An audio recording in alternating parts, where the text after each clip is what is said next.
Once you have received a notification of fire or water damage to your home, the next step is to contact your insurance provider. They will want to know the exact extent of the damage so they can provide an accurate quote. The survey will also allow the company to assess how much time it will take to clean up and restore your home. A survey is essential to the restoration process because it will give the company an idea of the cost and how quickly it can be done. Once the fire is out, the fire damage cleanup process begins. The technician will begin by pumping out any excess water that is soaked into the interior. They will also use special fans and heaters to dry everything. They will sanitize the affected area and remove any mold and bacteria that may be present. If possible, you can consider throwing away any items that are not salvageable. Professionals can even clean and dispose of your damaged furniture and appliances. Fire and water damage restoration can be complex, involving extensive manual labor. The technicians will remove damaged items from the home, including clothing, electronics, and books. They will also look for water damage so they can clean and restore them. They will also remove soot and odor from the affected area. Depending on the extent of damage, the items may be saved. The team will then transport these items to an off-site facility for cleaning and restoration.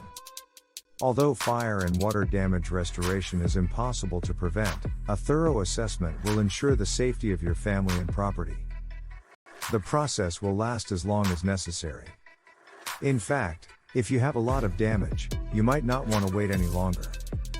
The restoration process can be completed much faster if you call a restoration company early. A timely process will save you time and money. So, it is vital to act quickly. So, contact a company today for prompt service. A fire and water damage restoration service should only enter a home or business after receiving the official go-ahead from the local authority. In any case, contractors should never enter an unsafe environment. This is not only to protect the property, but to protect people as well. The best option is to hire a restoration company with the required experience and skill. Whether you are hiring a single or a team, it is important to hire professionals with the appropriate training and expertise. The fire and water damage restoration process should begin immediately after the fire department has left the scene. Not only is it important to call a fire and water damage restoration service, but it is also important to know what steps to take.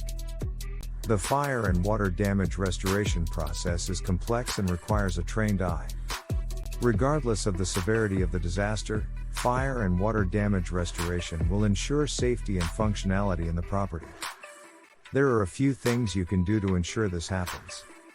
When the fire and water damage restoration crew arrives, make sure the property is safe for entry.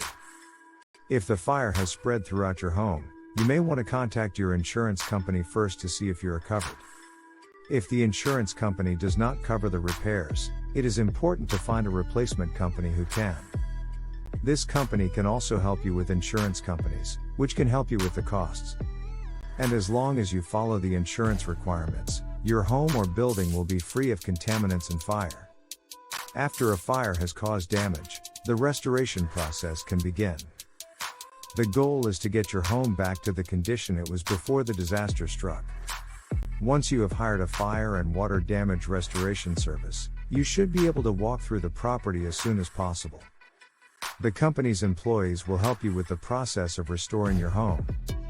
In addition to making the property safe, they will also help you with other important steps in the restoration process.